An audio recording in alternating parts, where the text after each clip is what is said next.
Welcome to the Mindset Coach podcast, brought to you by the Mindset Coach Academy. I'm Lara Young, your host and Master Certified Coach. Whether you're a seasoned coach or just starting your coaching career, this podcast is your go-to resource for all things mindset, coaching, and personal development. Each week, we bring you expert insights, practical strategies, and inspirational stories to help you become the best coach you can be. Our guests range from leading industry professionals to successful mindset coaches who share their secrets for creating lasting change. Plus, I'll be answering your burning questions and sharing tips from our ICF and multi-accredited Mindset Coach certification program. So, if you're ready to elevate your coaching game, stay tuned and let's dive into today's episode. A lot of people will tell you to price based on your worth or what you're worth. And I completely disagree with this because I think that it's nothing to do with what you are worth, because your value is absolutely priceless as a person and as a coach. What you want to price for is the value of the transformation that you help your clients to achieve. What is it that they get in working with you? And what is the opportunity cost of that? So pricing is really a strategic decision that you make in your coaching practice. And yes, market research can be very useful.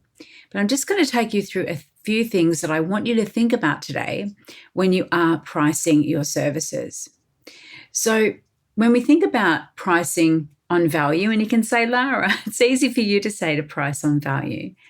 But what does that actually mean? Now, it can feel elusive, especially if you're thinking about pricing in terms of time, so the hours that you're working. And a lot of coaches come up with an hour or by hour rate for their services. And I recommend that you really do think about it more as a package price for the outcome. But they also can then go off and think about, well, what are other people in the market pricing or charging? And then reducing their prices a little bit, or going in line with market rates, or going a little bit above. But I think one of the things that we can do is to be much more structured in the way we think about how we determine value-based pricing based on the value of the outcome. So the very first thing that you want to do here is to start with the transformation. So the value isn't tied to how much time or effort you put in, so hours that you as the coach work, but to the transformation or result that you help your clients achieve. So start by asking yourself, what is the real impact of the work I do? Does it help clients increase revenue, save time, reduce stress, or improve their overall well-being? Quantify this as much as possible. For example, if you help someone to streamline their business operations, could that save them 10 hours a week? Well, what's 10 hours of their time worth? If you help them to gain a skill or a tool that directly impacts their income, what is the potential financial upside of that? The second thing is, I want you to start to understand client perception. Now, value-based pricing is also about how much your clients perceive the value of the outcome you provide. What is it worth to them to solve the problem or to achieve the transformation? So a career coach helping someone overcome career roadblocks, for example, is offering a service that could lead to a higher salary, better work-life balance, or greater happiness, things that can be incredibly valuable, especially for someone who's been unhappy in a role previously, but they're hard to attach a price to. So what we want to do is to talk to potential clients or existing ones to understand what these outcomes would mean for them. How would this transformation extend beyond the coaching result itself into the other areas of their lives?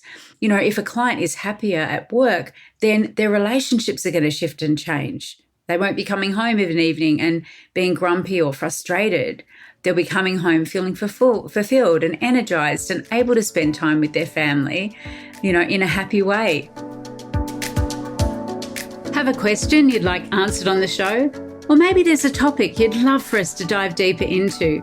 Reach out to us via social media or email us directly through our website. Your input helps us create content that's relevant and valuable to you. Remember, this podcast is here to support you on your coaching journey. So please do connect with us. We can't wait to hear from you.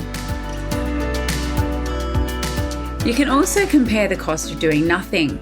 So here's another angle, and that's to consider the cost to the client of not solving the problem or not achieving the result.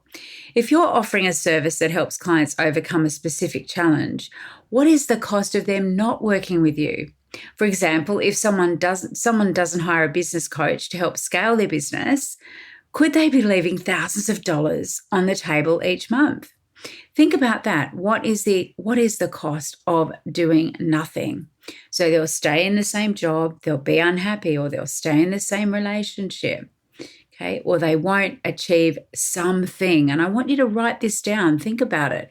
What happens when your clients don't hire you and they remain in the before state? They remain in the state that they're currently in right now, rather than working with you to achieve their desired outcome. The next thing that's important with pricing too is to experiment and adjust. Now, sometimes it may feel like you're just picking a number. I'm going to pick a number out of thin air and I'm going to add that to my services. But it's actually more about making an educated guess based on the perceived value of the outcome, and then you test it. Sometimes you do need to start with an estimate. There is no exact science in pricing our services. Sometimes what you need to do is to price your service, put it out there, and see how the market responds.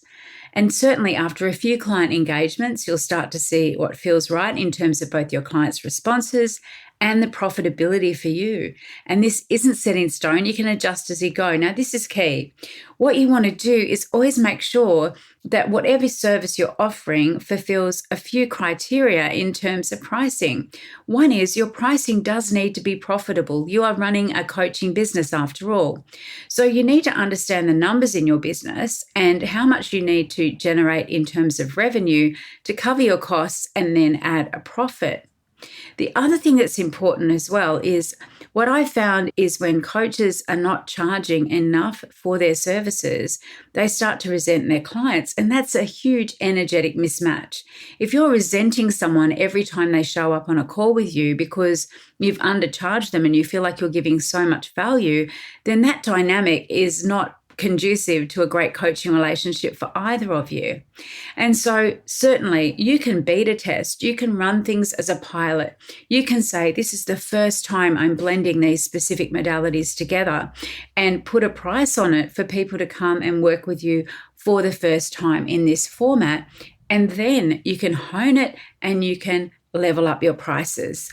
And a lot of the students that come through the Mindset Coach certification do exactly this. They will see 3 clients at a certain price point, and then after that, they lift their prices and they lift their prices again. And they do this because they're testing the process, they're testing the outcome, and they're testing the market conditions for the pricing that they're offering.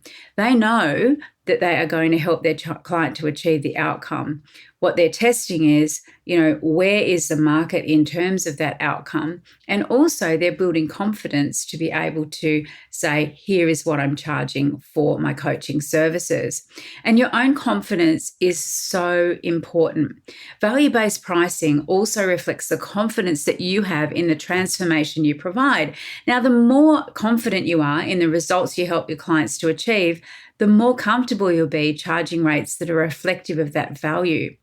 So pricing is actually part mindset shift. It's not just about the technical calculation of what the result is worth, but also how much do you believe in the work you do. So yes, pricing does require some initial testing to find the sweet spot, but it's grounded in a deep understanding of the outcome you provide and the value those outcomes hold for your clients. When you keep your focus on the transformation, your pricing will naturally start to reflect that value. I hope this has been useful for you. Please do let me know in the comments below. And if you've got someone that you know that will benefit from this episode, please share it with them so that they can tune in too. Bye for now. That wraps up today's episode of the Mindset Coach podcast. I hope you found it as inspiring and informative as I did. If you enjoyed today's show, please subscribe, leave a review, and share it with your fellow coaches. Your support helps us reach more people and continue to bring top-notch content every week. Remember, you can always learn more about our ICF and multi-accredited Mindset Coach certification program, our coaching membership, and other training opportunities by visiting mindsetcoachacademy.com. Thank you for tuning in and keep striving to become the best coach you can be. Until next time, this is Lara Young signing off. Stay motivated and keep transforming lives.